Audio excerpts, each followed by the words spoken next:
अस्सलामुअलैकुम। उम्मीद करता हूँ आप लोग जो है वो खैरियत से होंगे। हाजिर हूँ ME इंग्लिश सेंटर से। तो आज जो है वो पढ़ेंगे अपना topic advancement from low technology electrical to high technology electrical appliances. देखिए, एडवांसमेंट का मतलब क्या है कि चेंजेस क्या आया है, यानी पहले डिवाइसेस कैसी होती थी अब कैसी हो गई हैं। फॉर एग्जांपल, आपके पास शुरू से तो टच मोबाइल नहीं था। पहले आपके पास आता था टाइप बटनों वाला मोबाइल, ठीक है। अब आपके पास आ गया है ये टच मोबाइल, लेकिन बटनों से लेकर टच में आने तक भी बहुत सारे चेंजेस हुए। पहले स्क्रीन जो है वो सिर्फ येलो कलर की आती थी और उसमें जो है वो ब्लैक कलर से अल्फ़ाबेट आ रहे होते थे, लेकिन फिर आपके पास स्क्रीन जो है वो कलरफुल आई। इसकी स्क्रीन में आपके पास बहुत सारे फीचर्स आए। फिर आपके पास जो है वो बटन ही गायब हो गया, टच का सिस्टम आ गया। पूरा मोबाइल टच ही होता है, सिर्फ एक दो बटन होते हैं। आने वाले वक्तों में क्या पता ये बटन भी ख़त्म कर दिया जाए, बस आप आँख खोलो तो वो मोबाइल चालू हो जाए और आँख बंद करो तो मोबाइल बंद हो जाए। ऐसा भी हो सकता है, लेकिन ये आने वाले वक्तों की बात है। आने वाले वक्तों में कुछ हो भी सकता है, कुछ नहीं भी हो सकता वाला हिसाब है, ठीक है। तो जैसे जैसे वक्त गुजरता गया टेक्नोलॉजी हाई फाई होती गई और टेक्नोलॉजी हाई फाई होती जा रही है। तो इसी चीज़ को हमने इस टॉपिक के अंदर जो है वो स्टडी करना है, ठीक है। तो सबसे पहले इसी को पढ़ लेते हैं। तो ये हमारा टॉपिक है 17.3। तो चैनल सब्सक्राइब नहीं किया कर लीजिएगा, बेल आइकन प्रेस नहीं किया तो कर लीजिएगा, ठीक है। और अगर आपको नोट्स चाहिए हो तो आप व्हाट्सएप पे कांटेक्ट कर लीजिएगा, ठीक है। आपको नोट्स जो है वो तमाम सब्जेक्ट के मिल जाएंगे, 500 है। और अगर ग्रुप में ऐड होना हो तो 1500 फीस है, ठीक है, जो सालाना है, जिसमें notes, lecture, gas paper, model paper, तमाम चीज़ें मिलेंगी। अच्छा, हाई टेक्नोलॉजी। देखो, हाई टेक का मतलब क्या है? टेक्नोलॉजी। देखा होगा ना, टेक चैनल है, लिखा होगा ना टेक चैनल है। टेक चैनल का मतलब है कि ये जो ये एक्रोनिम या शॉर्ट फॉर्म इस्तेमाल होती है इसकी, एब्रीविएशन है ये इसकी। तो इसका मतलब होता है टेक्नोलॉजी, ठीक है, टेक्नोलॉजी। तो ये याद रखिएगा, इसका मतलब होता है आपके पास technology. High technology is abbreviation from high technology, मतलब high tech is the abbreviation from high technology. A high technology is the most advanced technology available. The low technology is abbreviated from, मैंने ऊपर abbreviation पढ़ दिया था, abbreviated लिखा हुआ है, ठीक है, abbreviated from low technology. A low technology is opposite of high technology. अब देखो भाई, लो टेक्नोलॉजी का अपोजिट होगा हाई टेक्नोलॉजी, हाई टेक्नोलॉजी का लो टेक्नोलॉजी। फॉर एग्जांपल, ये हाई टेक्नोलॉजी है ना, तो इसका अपोजिट क्या होगा? लो टेक्नोलॉजी वाला मोबाइल, ठीक है। अब हाई टेक्नोलॉजी कहते हैं किस चीज़ को है? देखो, हाई टेक्नोलॉजी उसको कहते हैं जो कि ज़्यादा काम कर सके, जो पीछे जो डिवाइस ज़्यादा काम नहीं कर पा रही थी, आगे आने वाली डिवाइस ज़्यादा काम कर रही है। फॉर एग्जांपल, मेरे पास एक पुराना मोबाइल था, अभी यहाँ है नहीं। अगर मैं आपको पुराना मोबाइल दिखाता तो उसके अंदर मैंने जैसे बताया कि बहुत कम फंक्शन थे, और अगर कुछ मोबाइल है उसमें फंक्शन ज़्यादा भी थे लेकिन उसकी स्पीड बहुत लो थी, तो वो क्या था? लो टेक्नोलॉजी थी उसके अंदर। अब ये जो आया इसमें हाई टेक्नोलॉजी, इसकी स्पीड भी ज़्यादा है, इसकी स्क्रीन भी अच्छी है, इसके अंदर कैमरा जो है ये बीच में लगा हुआ है, इसका कैमरा भी अच्छा है, इसका जो चार्जिंग पोर्ट है वो भी टाइप सी का है, ज़्यादा तेज़ चार्ज करता है। इसके अंदर फिंगरप्रिंट है, उसके अंदर फिंगरप्रिंट नहीं था। इसके अंदर 3 उंगलियों से आप स्क्रीनशॉट ले सकते हो। तो इसमें जो भी चीज़ है वो हाई टेक्नोलॉजी वाली है, उसमें जो भी चीज़ थी लो टेक्नोलॉजी वाली थी। यानी उसको जल्दी चार्ज नहीं कर सकते थे आप, उसको पूरा दिन लगाना करता था चार्ज के लिए। उसके अंदर कैमरा यहाँ पर नहीं था, उसके अंदर कोई फिंगरप्रिंट नहीं था, तो वो लो टेक्नोलॉजी थी। सिंपल सी बात आपको ये पता है, हाई टेक्नोलॉजी, लो टेक्नोलॉजी का मतलब रिफर्स टू सिंपल। तो लो टेक्नोलॉजी यानी जो चीज़ सिंपल है, जिसमें ज़्यादा काम आप नहीं कर पा रहे हो। हाई टेक्नोलॉजी जो चीज़ आपके पास हाई है, जिसमें ज़्यादा काम हो रहा है। The use of digital electronics technology enters into new era. The shift the world from low technology या low tech electrical appliances to high tech electrical appliances. तो देखो भाई, हम जो है वो ऐसे एरा में जा रहे हैं जिसमें हमारे पास जो लो टेक्नोलॉजी वाली इलेक्ट्रिकल डिवाइसेस है वो हाई टेक्नोलॉजी वाली इलेक्ट्रिकल अप्लायंसेस में चेंज होती जा रही हैं। आपके पास कोई भी ऐसी डिवाइस इस वक्त नहीं होगी जो कि जिसमें कोई चेंज ना आया हो। कोई भी ऐसी इलेक्ट्रिकल डिवाइस आपके पास नहीं होगी जिसमें कोई चेंज ना आ रहा हो। फॉर एग्जाम्पल, आप बोलें कि टीवी, चलें टीवी छोड़ें, बल्ब को ही ले लीजिए। मेरे पास बल्ब रखा हुआ था, ये वाला बल्ब।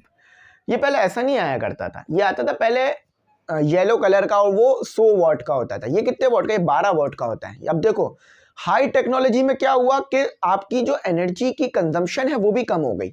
पहले वो 100 वोल्ट वाला जो पीले कलर का बल्ब आता था वो कितना ज़्यादा हीट पैदा करता था और कितने कम उसकी रोशनी थी। इसकी रोशनी कितनी ज़्यादा होती है और ये कितना अच्छा दिखने में भी है और कितना सस्ता भी है, और सस्ता होने के साथ साथ ये जो है वो काम भी कितना अच्छा कर रहा है और कितनी हमें एनर्जी सेव कर रहा है। तो ये हाई टेक्नोलॉजी है।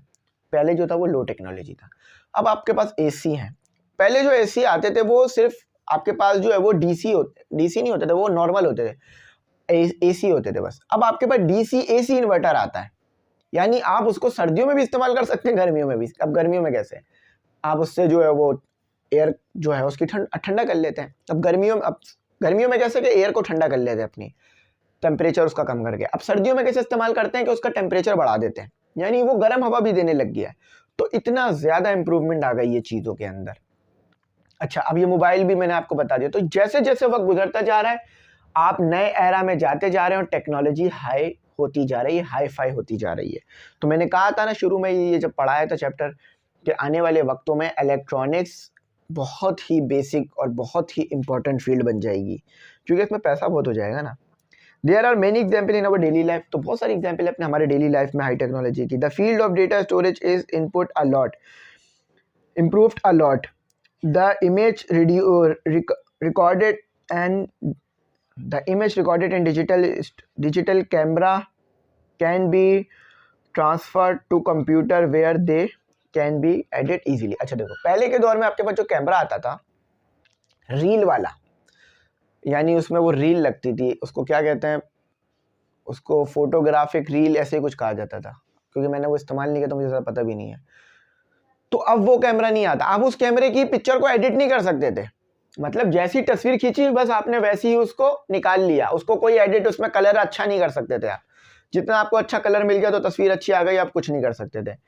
अब जो डिजिटल DSLR कैमरा आ रहे हैं, आप उसकी तस्वीर को कंप्यूटर में ले जाके एडिट कर सकते हो। क्यों? क्योंकि वो कोई फ्लॉपी पे नहीं बन रही है, वो कोई रूल पे नहीं बन रही है, वो कोई आपके पास फोटोग्राफिक रील पे नहीं बन रही है जो कि आप उसको एडिट नहीं कर सकते। वो एक डिजिटल सिग्नल सेव हो रहा है जाके आपके SD कार्ड में या कंप्यूटर के कार्ड में। तो फिर आप उस कार्ड को निकाल के कंप्यूटर में लगाते हो, तस्वीर को कंप्यूटर में ले जाते हो और एडिट कर लेते हो और तस्वीर और अच्छी हो जाती है, कलर ग्रेडिंग हो जाती है। तो पहले ऐसा नहीं कर सकते थे, अब कर सकते हो। तो ये क्या हुआ, पहले आपके पास लो टेक्नोलॉजी थी, अब आपके पास हाई टेक्नोलॉजी हो गई। The record of a person such as ID card. अच्छा, अब पहले क्या था कि आपको अगर किसी का शनाख्त पता करनी है तो सिर्फ आप जब भी पता कर सकते थे जब उसके पास ID कार्ड हो। अगर उसके पास ID कार्ड नहीं है तो आप उसकी शनाख्त भी पता नहीं कर सकते थे, और अगर उसका ID कार्ड जाली है तो ये भी पता नहीं कर सकते थे। क्यों? क्योंकि आपको उसके लिए फिर बहुत सारे प्रोसेस देखने पड़ते हैं। लेकिन अगर अब आप किसी का ID कार्ड जाली है तो आप उसका ID कार्ड लोगे, स्कैन करोगे, जैसे ही आप स्कैन करोगे आप उसका सारा डेटा उस वक्त आ जाएगा और पता चल जाएगा इसका ID कार्ड ठीक है। अब किसी के पास ID कार्ड नहीं है, आपको किसी की जो है मालूमात लेनी है तो उसका फिंगरप्रिंट लगवाओगे नादरा पे, आपको तमाम मालूमात उसकी आ जाएंगी। तो कितना ज़्यादा ये हाई प्रोसेसिंग हो गया। और ये पहले लो टेक्नोलॉजी थी, अब हाई टेक्नोलॉजी है कि पहले सिर्फ ID कार्ड होना चाहिए था, लेकिन अब अगर आप किसी का थंब भी लगवा लोगे उसकी तमाम इन्फॉर्मेशन आ जाएगी उसी वक्त, जिसे आप CRO भी कहते हो। नहीं, CRO तो कुछ और है। वॉइस स्कैन और आई रेटिना स्कैन, अब आप आंखें भी स्कैन करके किसी की डिटेल्स ले सकते हो, ठीक है, फिंगरप्रिंट और वो अलग अलग। अच्छा, the way of communication has change drastically. तो देखो पहले क्या होता था, आपको अगर किसी से कम्युनिकेट करना होता था तो बड़े बड़े टेलीफोन का इस्तेमाल करना पड़ता था, लेकिन अब वो सब खत्म। अब आपको किसी से कम्युनिकेट करना, आपने यहाँ से लगाया, इलेक्ट्रोमैग्नेटिक सिग्नल निकले, टावर में गए, टावर से दूसरी डिवाइस पे गए और आपकी बात होना शुरू हो गई फ़ौरन से, ठीक है। द इक्विपमेंट, तो ये पहले में द इक्विपमेंट इन फिल्म। अच्छा, पहले जो फिल्म बनती थी, ये मैं आखिरी पैराग्राफ बता रहा हूँ, पहले जो फिल्म बनती थी उसके अंदर आपको माइक अलग चाहिए होता था, कैमरा अलग चाहिए होता था, एडिटर अलग चाहिए होता था, सब कुछ अलग चाहिए होता था। लेकिन अब एक ऐसा कैमरा आ जाता है जो कि इंसान खुद पहन के घूम रहा होता है। आपने देखा होगा, बहुत ड्रामे वायरल हुए तो उनकी लोगों ने फिर क्या देखा, बैक स्क्रीन वीडियो भी देखी कि वो कैसे बने थे। तो उसमें देखा होगा एक आदमी कैमरा लेके पहन के घूम रहा है, हीरो के इर्द गिर्द, विलन के इर्द गिर्द और हीरोइन के इर्द गिर्द, और सब कुछ बना रहा है, और वहीं पे उनकी आवाज़ भी रिकॉर्ड हो रही है माइक के ऊपर से। तो तमाम काम एक ही जगह हो रहा है। पहले ऐसा नहीं होता था, पहले आपको वीडियो रिकॉर्ड करनी है, फिर आपको वॉइस रिकॉर्ड करनी है, फिर आपको और चीज़ें रिकॉर्ड करनी है, फिर जाके आपके पास एक फिल्म बनती थी। अब फिल्म बनना भी आसान हो गई है जैसे जैसे टेक्नोलॉजी बढ़ती जा रही है। तो जैसे जैसे और वक्त बढ़ेगा तो टेक्नोलॉजी और बढ़ेगी, और आने वाले वक्तों में कीबोर्ड शायद ख़त्म हो जाए, बस फिर आप अल्फाज बोलें और आपकी चीज़ें टाइप होने लग जाए। लेकिन इसके लिए वो इसको एक्यूरेट बना रहे हैं, और कि ये ज़्यादा से ज़्यादा एक्यूरेट हो तो वो फिर लोग ये काम करें। तो ये मैंने आपको तमाम बता दिया, टेक और टेक्नोलॉजी तमाम चीज़ें। आई होप मेरी बात समझ में आ गई हो, कि नहीं आई हो तो पूछ लेना, मैं इंशाल्लाह गाइड कर दूंगा। Thanks for watching. अल्लाह हाफिज़। अपनी कीमती दुआ में ज़रूर याद रखें।